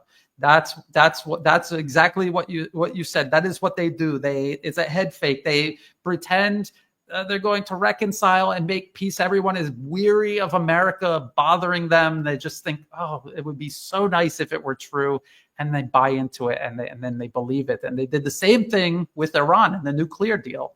Obama announced that. By the way, think tank policy papers a year, 2 years before that laid it out that they would the U.S. would betray the deal, blame it on Iran, and use it for maximum pressure. So Obama introduced it, Trump unilaterally withdrew from it, and then they applied maximum pressure. So it's two different presidencies helping unfold one single policy. This is how it works, and this is what they're loading up all over again. We have 3 more questions. Do you think Trump and his gang will create another USAID with the old goal of lecturing and meddling other countries' policies? Same old USAID, just change the name and rearrange the goal. Not just that, but let me bring this picture back up again. Not just that, but do you know that an octopus, if you cut its tentacle off, it'll grow back? I'm pretty sure. Look that up. Somebody Google that. But they just cut off one arm, and it still has 7 other arms. You see all of these other organizations, and this is just because it's a picture of an octopus and they have 8 arms. The U.S. State Department has so many organizations, official organizations, unofficial, charity. They have a whole racket of so-called Christian charity all over America, supporting all of these meddling projects, so-called development, which is just a substitute to prevent the nation from developing themselves in places like Haiti and all across Africa, Latin America. So it's not just, are they going to remake USAID? They never touched all of these other ones that are still operating right now. Like here in Thailand, the whole opposition, they're all funded by NED, and they're still in business. None of them have shut down yet. So this is what I'm talking about. This is what I'm trying to raise awareness of. This was theater. This was a limited hangout. Oh, look, this is going on and we're taking care of it. And now please go back to sleep while they have all these other organizations continue. Right. I mean, am I imagining this? No, that's absolutely right, Brian. And another thing, when we're talking about the aid situation, someone needs to ask this question: can the empire continue? Can they project power, political power? Can they get political capital without those organizations? And we've seen over the decades that they need those to project power. They need those to get their way in different political circles and different organizations. So if they were so adamant about removing USAID and the rest of them, the United States geopolitical and political clout would diminish greatly, and it would not be the hegemon that it is right now. Absolutely. And you can see the mindset when you hear Secretary Rubio talking about, I mean, he's obsessed with China. If you bring up any topic, he will work China in somehow, like school lunches. Somehow China is the root of the problem, school lunches in America. So just like you said, he's obsessed with China. The people that got him into his position are obsessed with China.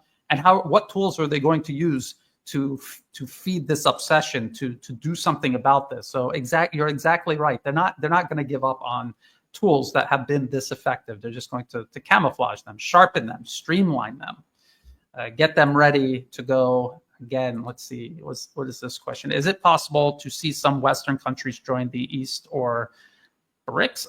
It's possible. The primary problem is Western countries are politically captured by the US, the special interests that control the US itself. So you might have circles of interest in these countries that would like to. They would obviously benefit from joining BRICS, but the US is obviously not going to let them join BRICS. Look at Europe. Look at what the US did to Europe vis-a-vis Russia. They were getting cheap energy from Russia. Their economy depended on it. And the US told them, you're not getting any more cheap hydrocarbons, and you're going to stop building that pipeline, or we will stop it. And then they literally blew the pipeline up. And that's how they do business. So that's why you're not going to see a Western country join BRICS anytime soon. Rashid? That question, it's another question in your chat by Joe Canadian. He says Russia and Canada are white, nothing to do with race. Well, there's something about what he just said. The West never accepted Russia. They call them snow niggers. Seriously, that's the term that they use for orcs. And I don't know too much with Canada when it comes to that, but specifically when we're dealing with China, all one has to do is read the writings. It has a lot to do with the Chinese not being white Western nations. That is the fact. Brian will tell you this, and I think he and I share this view that that is one of the main drivers behind their push against China. Also, the tariffs on Canada and on Mexico, this is about China circumventing U.S. sanctions and bans and all kinds of things by investing in industry in Canada and Mexico. So there are factories in Canada and Mexico making things that were built up by Chinese business people, and then they're exporting to the United States. So the U.S. wants to stop that. So it has nothing to do with white people in Canada. It still has to do with it's unacceptable for Chinese people to have more money than us and have more power than us and more influence than us. It still comes back down to this. And again, like, I don't understand, especially Americans who talk to me about how I'm American. I'm from America. I was surrounded by these people growing up, not my family, but people in the area where we lived. And then when I was in the Marine Corps, I was surrounded by racist people, and I wasn't imagining it. And I remember the policies, the decisions officers in the Marine Corps made to stick it to the Japanese people and how they looked down on the Japanese people. I remember that. I witnessed it with my own eyes. I saw it. I heard it. So I don't understand who these people are and how they haven't witnessed any of this, or how they're unaware of this. And I know a lot of racist people, and I know they're racist, and they'll sit there and argue with you all day, trying to argue that they're not racist. It's so weird. It's such a like I said, the wheels are coming off. It's getting weird. This question, they've asked it many times in the comment section. When you ask a question, just ask once, and I will see it. I will star it, and I will get to it at the end. What do you think?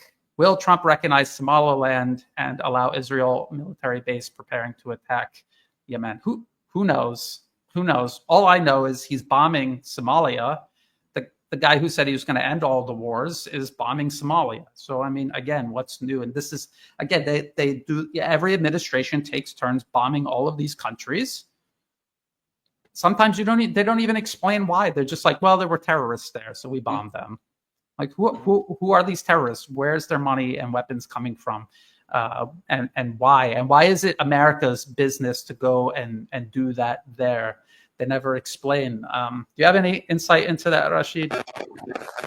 Not on that position, but I do believe that when they bombed Somalia, it was to reinforce that they were so-called powerful, because remember, they were taking losses. The United States was taking a lot of political losses, and I think following the political capital that they gained back from the announcement of stopping U.S. aid, and they followed that up just to show that they still had military might.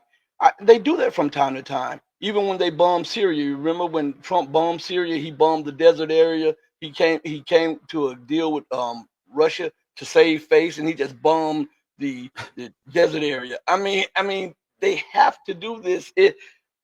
When you have been a hegemon for so long, you think that Wesley Clark said it best. When all you have is a hammer, you think all your problems are nails. You know, and that's pretty much what the Western Empire does all the time. Absolutely, but there is a lot going on in Africa, all Yeah. across Africa. It's an entire continent made up of many diverse countries and populations and demographics, and it's complicated. And I focus on Eurasia, which is a huge area, a huge area to focus on.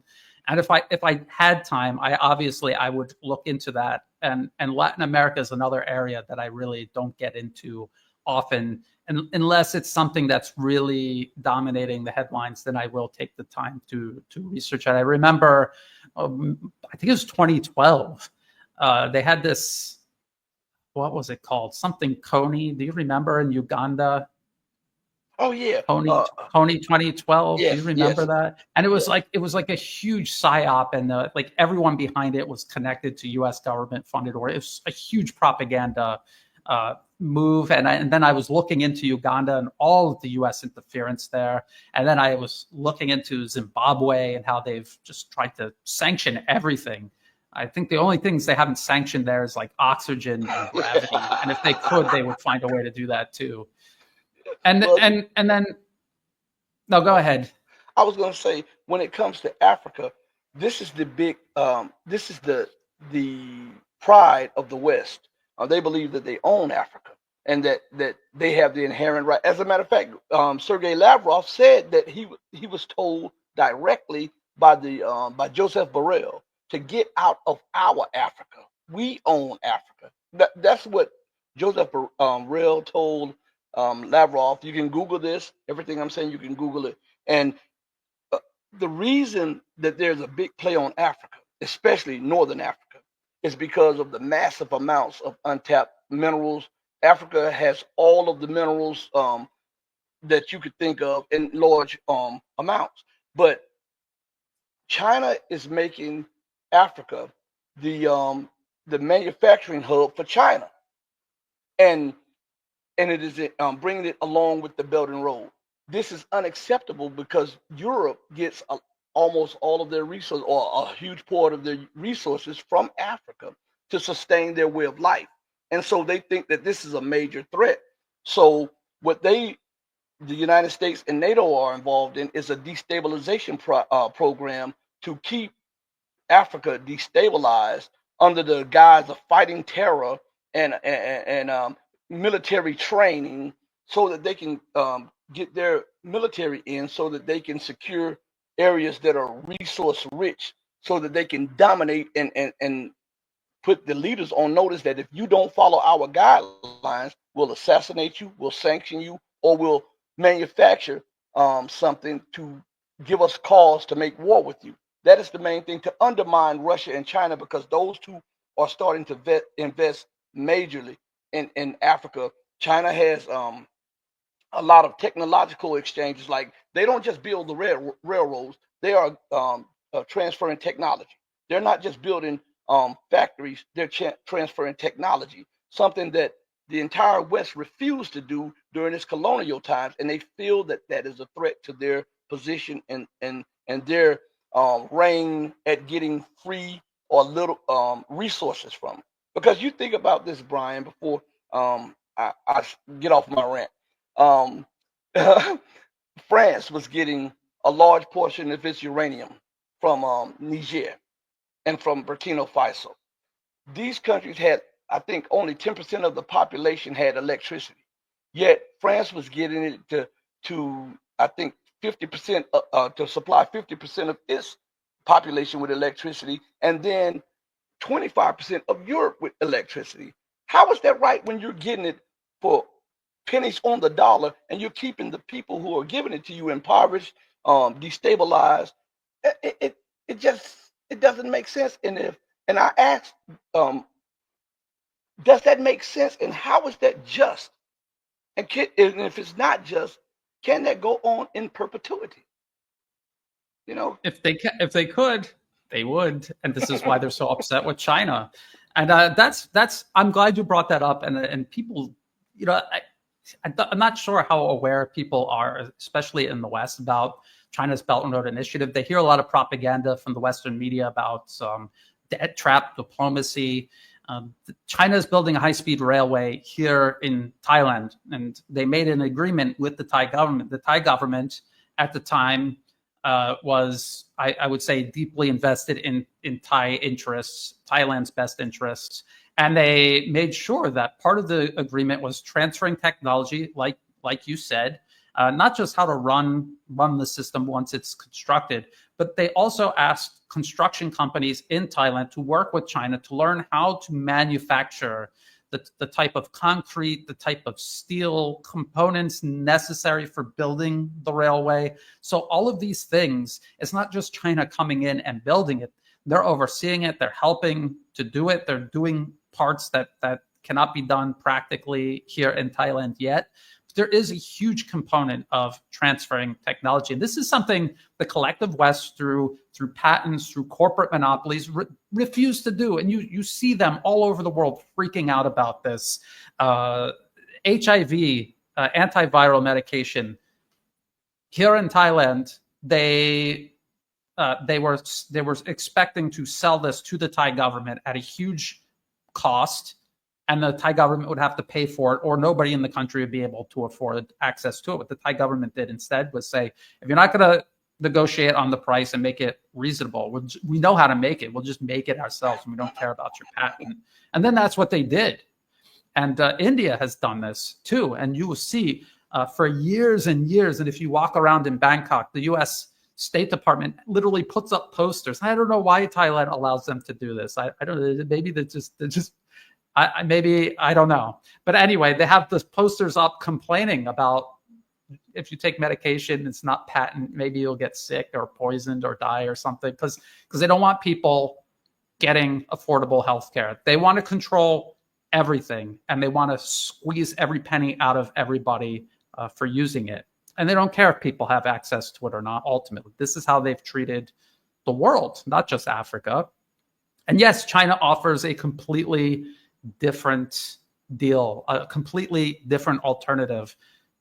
Look at the railroads. Like the British built railroads for themselves, not for Africa, not for any of the countries they colonized.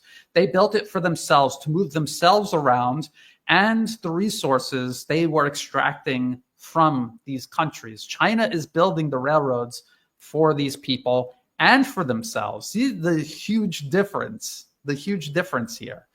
And once that reaches critical mass, the U.S. will never get its hooks back in there again. They know that. The other thing I wanted to say was the U.S. has an entire military command dedicated to overseeing Africa. On the other side of the planet, I mean, people take that for granted, I think. They don't think about how insane that actually is. No other country does that. The U.S. does that. They have AFRICOM to lord over an entire continent they have nothing to do with. That is none of their business. And they have a headquarters there and everything. It's insane. It's crazy. I think we did all of the questions. Unless there's something else you want, another topic you want to bring up. Rashid, anything else you want to talk about before we call it a day, evening, a day, a morning? No, I was just following your lead. Well, I think we covered a lot of ground. Of course, you're welcome to join Angelo and I again, and maybe we'll get some more people in on these roundtables in the future. Someone said I didn't answer their question. Can you answer the question again quickly? Ask the question again quickly and I will answer it. Somebody just said that.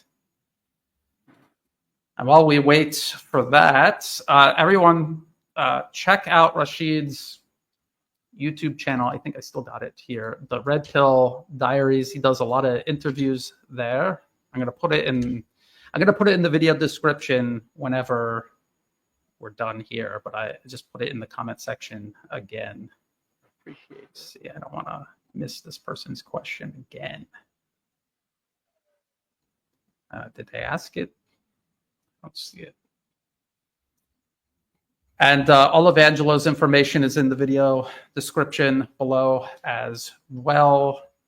I'm trying to drag this out so they can ask their question. Here. Since we're waiting on them to ask their question, what is Sure, your thoughts sure. about, what are your thoughts about Trump deporting Mexicans from the U.S. and yet he's saying that he is going to bring Afrikaners here now from South Africa, and he said this just bugs me a lot because he says that they are being mistreated. I want you to understand something, Brian. People don't look at this because they look at Mandela and they say, oh, he was the president at one time. They don't understand that it was an agreement that took place that for Mandela to become president of South Africa when he did, the Afrikaners still had to control the farmland, the economy, and the money. How is that just? If you are an occupier, right? Remember that these are people from Dutch descendants. They came and occupied and took the land, and they still, right to this day, they still have communities to themselves, and they control the largest part of the minerals. They control the largest part of the economy, of trade and everything. Why didn't that get any attention? Why, when the people started lashing out, saying, "Hey, listen, this is not fair. We want the land returned to us. We want this," then the United States gets involved in this and gets butt hurt and say, well, they're not being treated right. Well, how about addressing the problems first, and then once the problems are addressed, see if they're treated fair. You know, they did that with Zimbabwe. They did that, and like on my channel, I got a lot of flack because people were mad at me because I said when it came to Victor Orban, and there was a writing on him saying that he wanted to keep Hungary a majority white and Christian, and I had no problem with that. I said that's what the culture he grew up in. That's his country. He's representing his people. I have no problem, but you have to apply that. And the United States said nothing, but you have to apply that with everything you're doing to be just and fair. You know, I'm just going on a rant because it bothered me that Trump would say that occupiers are being treated bad for their occupation, not the people that are being occupied.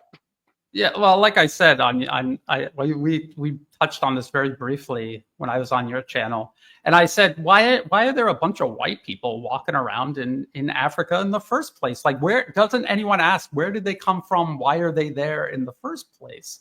At the same time, Trump is complaining about this in South Africa. He's talking about and helping facilitate wiping out all of the Palestinians from their land. That's their land. That's where they've always been from. That's where they're from, and they're being exterminated. So what about that? And then you asked me about deporting people from Mexico, and this kind of links to the whole issue of immigration into Europe. If Americans and if Europeans want people to stop flooding into their country, stop bombing and destroying their country, and they will stay and build their lives at home where they're from and where they want to stay. Nobody wants to just get up and go to the other side of the planet and start over again. Nobody wants to do that unless they're in a rundown, failed state. How did it get that way? And I know a lot of Americans and Europeans blame these countries for that and say, well, they're always backwards. They're always, they couldn't develop on their own. Everything that they build up gets knocked over by the US, and before that, European empire. And that is history. That is the history of the world. That is what has led us up to this point. So we have to understand that.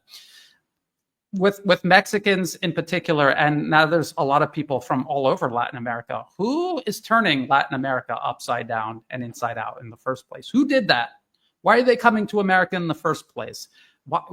And the risks that they face in doing so, why are they willing to take those risks? Why don't they want to stay in their own countries where they're actually from? And again, it's look at the history of the United States, CIA, USAID, NED, destabilizing countries, arming terrorists, narco-terrorists, death squads, the School of America, the Americas. Look that one up, and a real eye-opener of what the U.S. has done to Latin America. Look at what America has done, and that's your answer to why they're all there. And if that's the reason why they're all there, is it fair to just throw them back? Why don't you stop burning Latin America to the ground first, and maybe they'll go back on their own? That's a thought. Also, why are I don't really think Trump is serious about dealing with the issue, because the special interests he serves are using these people for cheap labor. It's such a key component of the American economy at this point. I don't think they're serious about doing it. So again, what did he do? Did he really secure the border? No, he did some photo ops with U.S. Marines flying in Ospreys. Marines have zero training securing a border, and Ospreys that have zero role in actually securing a border. It was a stunt. It's a stunt for people who watch Michael Bay movies and are impressed by loud noises and flashing lights. That's what it was, and people fell for it. And he did this his first administration too. And if you look at the statistics, it actually spiked after he did that. And what will the statistics show a year, 2 years, 4 years from now? I don't know. I'm skeptical. We did get the question right here. If Trump is just business as usual and carrying the water for the billionaire class, then why does the deep state hate him so much? I mean, what makes you think they hate him? Because the media says mean things about him? Do you think, like, when Hulk Hogan joined the NWO, like the people really hated him? Or do you think it was all theater to distract and divide the American public? Look at all the people on the so-called right who viciously hate Biden, even though all of the policies he actually, like the people in Congress, all the policies that they themselves support. So it's a theater. I remember someone just recently asking Secretary Rubio, now that he's Secretary of State in the Trump administration, going back to him mocking and belittling President Trump. And he basically said, well, it's all theater. I mean, we were fighting. It's like a boxing match. You're in the ring, you have to perform. But now I'm part of the administration, so it's completely different. So they're telling you it's theater. That's the answer. It's theater. And Brian, don't forget, the vice president attacked Trump before he was ever selected to be the vice president. So yes. It's all political theater. Absolutely. And people got to stop falling for it. They got to start looking and seeing through it. And just case in favor of Trump. Basically, what Assad said in his first term about him showing the true face of the empire to the neutral world.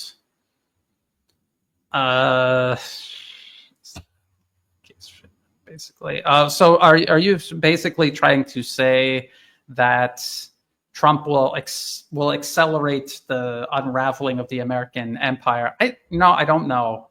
If that's what you're asking, I don't know. I think it's just going to rapidly unravel anyway, because its time has come and the rest of the world is rapidly rising relative to it and its power. Rashid? I agree with you 100% on that. All right. Okay, so we almost 2 hours. We'll be back again next week. I want to thank everyone for joining me. Thank you, Rashid.